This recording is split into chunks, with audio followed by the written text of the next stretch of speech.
Você acompanha a partir de agora TV Saber. Apresentação Gil de Oliveira.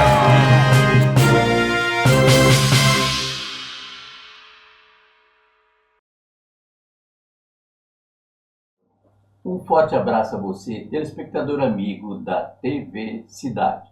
TV Saber no ar. Hoje falaremos com o escritor, o professor de filosofia Gilberto Heleno.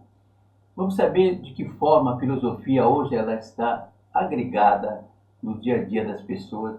Gilberto, muito obrigado, seja muito bem-vindo. Obrigado pela sua presença. Obrigado, Gil. Eu que agradeço a oportunidade para falar sobre filosofia, que eu gosto muito. Exatamente, é super importante falar sobre filosofia. Ela é dividida em vários períodos, né? Como a antiga, medieval, moderna e contemporânea. Um dos principais, três principais filósofos da antiguidade, Sócrates, Platão e Aristóteles, eles são considerados os pilares da filosofia. Eles influenciaram muitos filósofos dentro dos seus pensamentos, das suas ideias. Você acha que essas ideias, elas perduram hoje? Perduram, Gil. Até porque, conforme você disse, a filosofia tem essas duas grandes colunas. Platão, que fez uma leitura de Sócrates bastante profunda, e Aristóteles. Então, toda a história da filosofia, a história antiga, o medieval, a moderna e a contemporânea, elas se depreendem das intuições de Platão e também de Aristóteles. Não sei se você já viu, o seu telespectador viu um quadro famoso do Rafael que se chama Escola de Atenas. Nesse quadro está ali Platão, né, apontando para cima e Aristóteles apontando para baixo. E esse quadro fala da intuição de cada um desses pensadores, né? O Platão falando para nós que a realidade ela está para além da Terra, e Aristóteles dizendo para nós que a realidade está na Terra, está aqui e agora. Então a filosofia ela se desenvolve tentando dar uma resposta tanto para Platão quanto para Aristóteles, nas intuições muito profundas que esses dois pensadores tiveram. Quando você se refere a intuições, basicamente, o que você quer se referir? Intuição é uma ideia fundante, uma ideia fundadora. Por exemplo, qual que é a intuição mais famosa de Platão? É o mundo das ideias. Então, para Platão, o mundo verdadeiro, o mundo autêntico, o mundo real, não está aqui na Terra. É o mundo que está fora da Terra, o mundo das ideias. Tudo aqui na Terra é uma cópia, uma pálida cópia desse mundo verdadeiro, desse mundo autêntico, que é o mundo das ideias. Então essa intuição mais importante do Platão, né? A realidade não está aqui, a realidade está fora daqui. E tudo que está aqui é uma cópia dessa realidade que está fora daqui. E nós caminhamos, de certa maneira, para essa realidade que está fora daqui. Em Aristóteles, a intuição mais famosa do Aristóteles é o ser, né? Que tudo nesta vida é, que a realidade ela é, e que se pode fazer uma investigação, uma pesquisa do ser enquanto ser, daquilo que é. O nosso mundo, Gil, não tem espaço para o nada. Por quê? Porque o ser é. Então, o nosso mundo é o mundo de uma presença. É o mundo, o Aristóteles vai dizer, numa linguagem técnica, é o mundo da substância. Então, o que temos no mundo é o ser, é o ente, é a substância, é alguma coisa. Segundo alguns, Gilberto, a definição de filosofia é amor à sabedoria, o que presume-se que o filósofo é um amante da sabedoria. Como é que você vê essa definição? E isso é verdade, Gil. A filosofia, ela nasce com essa intuição, né, de buscar o conhecimento pelo conhecimento. No tempo do Platão, do Sócrates e também do Aristóteles, ali na Grécia Antiga, existiam os famosos sofistas, que era muito criticado por esses filósofos. O que os sofistas faziam? Eles comercializavam o conhecimento. Eles eram homens muito inteligentes, e com muito conhecimento, só que esse conhecimento era como se fosse moeda de troca para eles. E tanto Aristóteles, quanto Platão, quanto Sócrates faz uma crítica ferrenha aos sofistas, porque comercializando o conhecimento, eles manipulavam esse conhecimento, eles exploravam esse conhecimento, eles faziam com que esse conhecimento não tivesse um valor em si mesmo. E Platão, Aristóteles e Sócrates, eles trazem então, né, esse amor pelo conhecimento, pela sabedoria, pelo conhecimento. Né? Então, o conhecimento para eles não é um meio para se chegar a alguma coisa, mas o conhecimento é o fim em si mesmo. Então, o filósofo é aquele que quer conhecer, né, pelo valor que o conhecimento tem, porque eles acham que só assim, de fato, o conhecimento ele pode progredir. Gilberto, por exemplo, na época de Sócrates, Aristóteles e Platão, qual termo comparativo você faria da época, em termos de seguidores, da época deles, hoje, por exemplo, em termos de porcentagem? Ela é mínima ou não, nos dias de hoje? O Gil, naquele tempo havia os seguidores, né, que não se chamava seguidores, chamava-se de discípulos. Então Sócrates tinha os seus discípulos, Platão idem e Aristóteles também. Só que, assim, comparado a hoje, é claro que era de uma proporção bem menor, porque hoje, na contemporaneidade, nos nossos dias, nós temos as redes sociais, que repercutem muitas mensagens. Então, naquele tempo, as mensagens eram restritas um pouco àquela área geográfica em que aquele filósofo estava vivendo.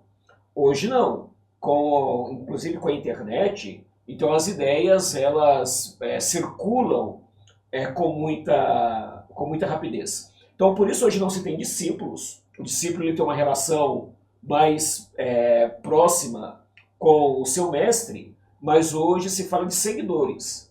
Então, e o seguidor não tem essa relação próxima com aquele que ele segue, se a gente for pensar hoje na internet.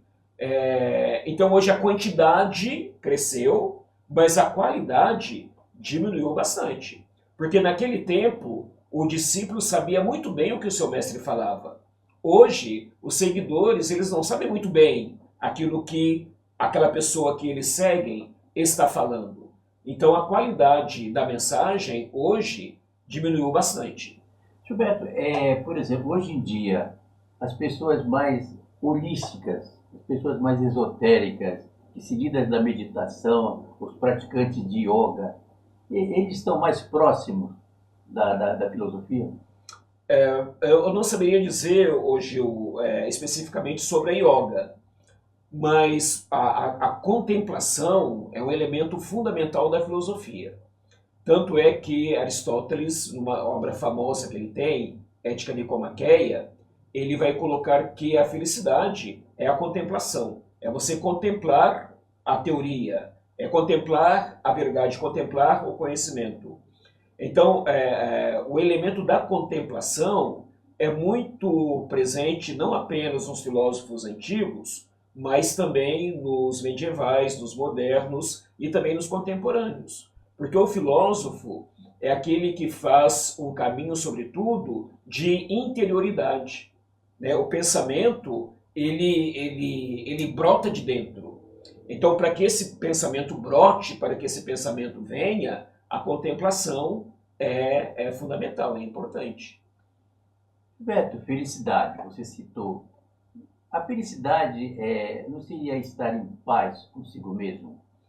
Isso é um dos conceitos de felicidade, né? Ou definição, melhor dizendo. Isso que você diz, Gil, é uma das definições de felicidade. Estar bem comigo mesmo, estar bem com o próximo e estar bem com Deus. Então, quando eu estou nessa situação, isso provoca em mim uma harmonia. Então, a felicidade está bem próxima da harmonia. Quando você consegue colocar a sua cabeça no travesseiro e dormir com tranquilidade. A consciência tranquila. Então, isso também é felicidade. Mas a felicidade, hoje eu dava até essa aula para os alunos sobre a ética do Aristóteles, é também a realização do próprio ser. Então, quando a pessoa ela se vale da sua inteligência, do seu potencial, da sua capacidade para se realizar enquanto ser humano. Então, esse processo de realização é um processo de felicidade também. E quando a pessoa, de fato, ela se realiza naquilo que ela se propôs a fazer, aí ela é feliz. Você acha que as pessoas hoje, de uma forma geral, principalmente a juventude, eles estão em busca de... Eu conversei ontem com ela é uma professora de meditação, ela fala assim, que para muita gente, a felicidade é estar lá. Então ela pergunta, onde é esse lá? O que é esse lá? Porque muita gente que chega lá, simplesmente sempre está em desarmonia, está estressado. Então, como é que você vê essa afirmação? Então, é importante hoje a gente distinguir felicidade de prazer. Talvez a pessoa queira estar lá, em algum lugar, buscando prazer. Como a felicidade é uma definição, não um lugar. É um estado de vida. Isso. Isso. Aham. Aí tem que ter essa distinção de alegria, de felicidade, de prazer. Porque no nosso mundo contemporâneo, esses conceitos são muito misturados. Muita gente acha que a realização de um prazer é felicidade. Então, quando eu realizo o meu prazer, eu sou feliz. Mas tem prazeres que levam à morte. E a morte não pode ser uma felicidade, a destruição da própria vida. A alegria é um estado momentâneo. Eu ler uma revista que é a minha preferida, então isso me dá alegria, mas depois passa. Então a felicidade é um estado de espírito que você vai construindo de dentro para fora. E aí é muito difícil que as circunstâncias da vida roubem essa sua felicidade, porque ela foi construída de forma consistente. Na verdade, a felicidade é um sentimento. É um estado de vida, é um sentimento, uma tonalidade afetiva. Gilberto, muita gente fala que muita gente também, o importante para determinadas pessoas, não estou generalizando, o importante é ter, não ser. Como é que você vê essa afirmação de tanta gente? Então, tem um filósofo que eu gosto muito dele, ele se chama Levinas. É um filósofo que viveu na França, mas ele é judeu. E o que Levinas dizia? Levinas dizia que cada coisa traz na sua essência a sua própria falência. Vou repetir a frase. Cada coisa, cada ente, cada objeto, cada ter, ter é ter alguma coisa. Então cada coisa traz na sua essência a sua própria falência. O que isso significa? Que nada pode, de fato, preencher o coração humano. Então os objetos que estão no mundo, ainda que eu tenha uma mansão, uma fazenda, um carro, uma roupa muito cara, mas isso não é garantia de felicidade. Porque isso tudo são objetos que passam. O coração humano não quer aquilo que passa. O coração humano quer aquilo que não passa. Então o ser, que era aquele estado de felicidade que eu dizia para você, o estar bem, o sentir-se bem, o sentir-se que eu estou no caminho certo, eu estou bem comigo mesmo, eu estou me compreendendo, eu estou bem com o outro, com o próximo, ele não é meu inimigo, ele não é alguém que eu deva eliminar da minha vida. E eu encontro um sentido no transcendente, que no caso nós chamamos de Deus. Então essa harmonia é o ser. E quando eu tenho esse ser em harmonia, então eu estou próximo da felicidade. Ninguém pode roubar isso de mim. Muita gente coloca a felicidade em ser celebridade. Muita gente coloca a felicidade no status. Muita gente coloca a felicidade no poder. Muita gente coloca a felicidade nas riquezas. Mas nada disso garante a felicidade. Porque tudo isso passa. O que não passa é o sentimento de harmonia que você construiu em você mesmo de dentro para fora. Então, independente da circunstância no qual você está vivendo, esse sentimento permanece, porque ele é um sentimento construído. Gilberto, atualmente nas mídias, três filósofos, considerados filósofos, estão sempre dando seus palpites, as suas opiniões, seus pensamentos. Mário Sérgio Cortella, Luiz Felipe Pondé e Leandro Carnal. Como é que você vê o posicionamento deles, as suas declarações? Eu os vejo com muito otimismo, o Gil, porque é uma forma, primeiro, de divulgar filosofia. Então ali tem uma divulgação filosófica. E outra coisa é fazer a pessoa se entender através do pensamento, através da razão. A matéria da filosofia é a razão, é o pensamento. Então, tem aquela escultura do pensador, não sei se você conhece, daquele homem sentado com a mão no queixo pensando. Então, essa é uma das esculturas simbólicas da filosofia, é o pensar. Então, penso que tanto Cortella, quanto o Pondé, quanto o Karnal, eles ajudam as pessoas a pensarem. Pode-se criticá-los, de repente, de dizer que eles são superficiais, mas também no meio que eles estão, que é internet, TV, rádio, a mensagem tem que ser passada também com rapidez e até tentando atingir o máximo de pessoas possíveis. Então isso pode dar uma impressão de superficialidade. Mas eu penso que aquilo que eles fazem, eu acho interessante. Acho que mais pessoas até deveriam fazer. Como é que você vê a juventude atual frente à filosofia? Muito bem, essa é uma pergunta muito boa, Gil, porque hoje os meios massivos, né, a nossa cultura, o alvo deles é justamente a juventude. Por quê? Porque a juventude ela está ali naquela fase em que ela procura se identificar, né, da identificação, da autoafirmação. E se a juventude nesse momento não tiver um pensamento crítico, ela vai sucumbir, né, aos ídolos do momento. Tem até uma canção que diz: a juventude é uma banda numa propaganda de refrigerantes. Então, a juventude ela é muito utilizada pela publicidade, pela propaganda, sobretudo para comprar produtos também. Então, penso que a filosofia ela vem muito ajudar a juventude, sobretudo na questão de ter um pensamento crítico, uma juventude que pensa, né? Olha o poder de uma juventude que pensa, com a energia da juventude, com a esperança que a juventude traz com ela mesma, né? com a força que a juventude tem.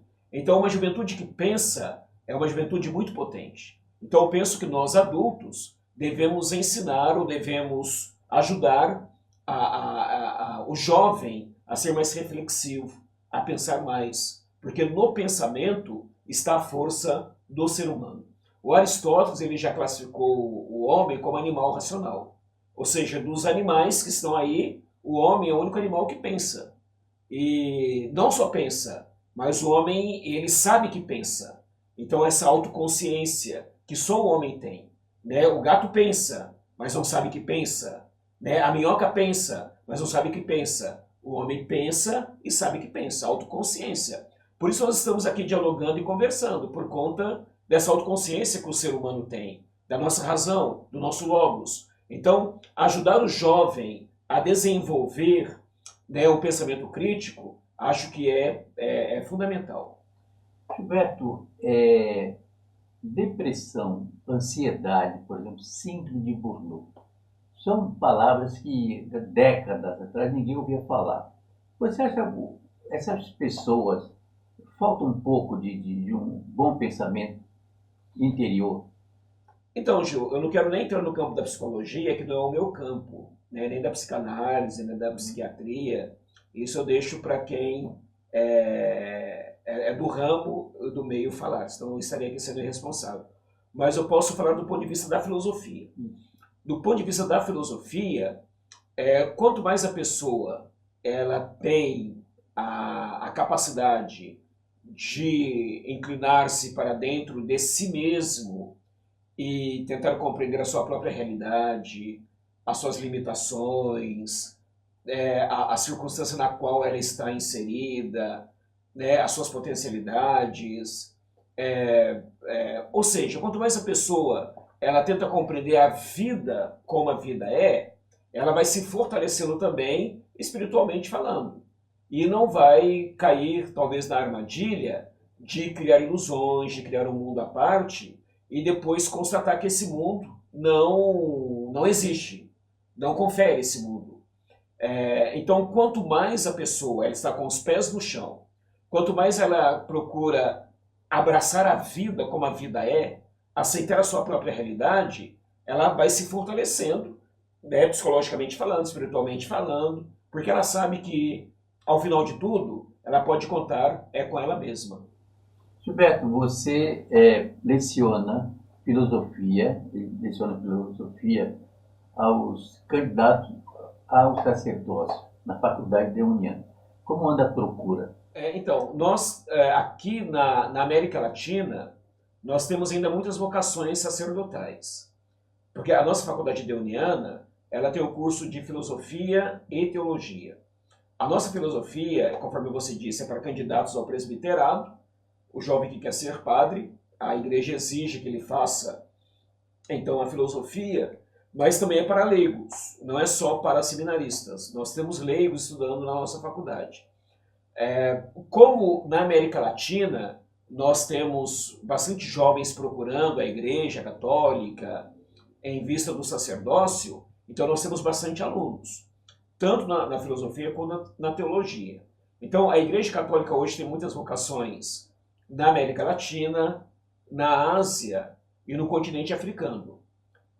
No continente europeu, não mais, ou muito pouco, a não ser na Europa do Leste. Por incrível que pareça, Gil, onde nas partes mais ricas do planeta, as vocações são menores. Nas partes mais pobres do planeta, nós temos mais vocações. Talvez porque onde o ser humano ele tem um certo conforto material, de riquezas, ele talvez ache que Deus não é necessário, que Deus se torna supérfluo. Então, é uma questão interessante que a Igreja Católica também pensa, né, também sobre isso, para despertar vocações. Gilberto, a partir de que instante você optou em seguir a filosofia e qual existe um pensador que te inspirou a isso? Sim, boa pergunta também, Gil. Então, a filosofia me encantou quando eu estudei um filósofo alemão chamado Kant, que também é uma das colunas da filosofia. E esse filósofo, ele me ensinou a pensar a realidade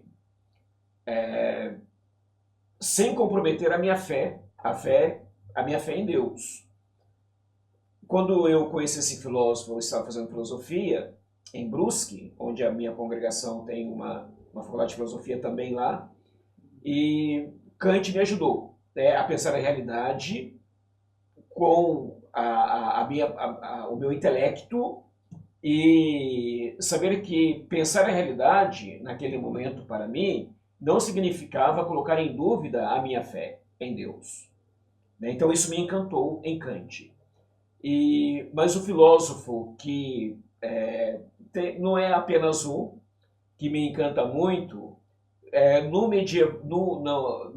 na filosofia clássica, Aristóteles, né, pelo gênio que Aristóteles é. Na filosofia medieval, eu gosto muito de Santo Tomás de Aquino, né, porque a Igreja Católica ela bebe muito da filosofia de Santo Tomás de Aquino. Na modernidade, então, eu fico com Kant, que me despertou aí, né, para a filosofia. E na contemporaneidade, eu fico com dois. Eu fico com José Ortega y Gasset, que é o filósofo espanhol que eu pesquiso e eu estudo, e fico com Heidegger, que também é um filósofo alemão, que fala muito sobre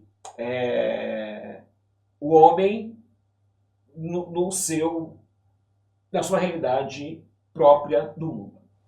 Você falou em fé. Quais as possíveis relações entre fé e razão? Muito boa pergunta também, Gil. Para a Igreja Católica, a fé ela nunca contrasta a razão. E a razão nunca contrasta a fé. A Igreja Católica, já na sua tradição, ela entende que a fé e a razão são as duas asas pelas quais o espírito humano se eleva. Então, o homem não é só fé. O homem não é só razão. Então, o homem não é só um racionalista. Mas o homem também não é só um fideísta. Então, a grande tradição, e considero rica, da Igreja Católica, é considerar que a minha fé deve ser uma fé inteligente, né? Deve ser uma fé que é temperada pela razão. Eu não devo ser um fundamentalista em nenhuma área da minha vida, mas eu devo ter fé, sim, devo acreditar, né? Porque a realidade não se esgota deste mundo, mas ao mesmo tempo quem vai temperando essa minha fé, quem vai sistematizando essa minha fé é a minha razão. Então a razão, essa relação fé e razão, para a Igreja Católica, ela é fundamental. Falando em Igreja Católica, como é que você viu a escolha do novo Papa? Eu vi com muita esperança. Desde o primeiro momento que o cardeal Prevost, né, que tornou-se o Papa Leão XIV, ele me pareceu muita vontade, né, aceitando, né, esse encargo que é muito duro, muitas expectativas em relação a ele agora, ainda mais depois do Papa Francisco, que marcou a nossa cultura, marcou a cultura ocidental, por que não marcou o próprio mundo, dada a repercussão da morte do Papa Francisco. E o Leão XIV ele vem então com esse desafio, essa missão de prosseguir no legado do Papa Francisco. Tanto é que quem o nomeou bispo lá no Peru foi o Papa Francisco. Depois quem o trouxe para Roma, para um cargo lá no Vaticano, também foi o Papa Francisco. Então já existe, né, essa sintonia, já existia essa sintonia entre os dois. Então o desafio do Papa Leão XIV é fazer o seu próprio pontificado, evidentemente, não repetir o Papa Francisco, mas não deixar que os processos que o Papa Francisco começou, eles fiquem pelo caminho. Então esse é o desafio do Papa Leão XIV. O Gilberto brevemente estará apresentando um programa aqui na TV Cidade. Como será esse programa? É um programa, Gil, sobre filosofia, é um pouco o que nós conversamos aqui, uma filosofia voltada para a vida. Então, o que a filosofia pode me ajudar no meu cotidiano, no meu dia a dia? Como eu posso me compreender melhor? Como eu posso compreender melhor o mundo? Como eu posso compreender melhor as pessoas? Como eu posso compreender melhor o transcendente?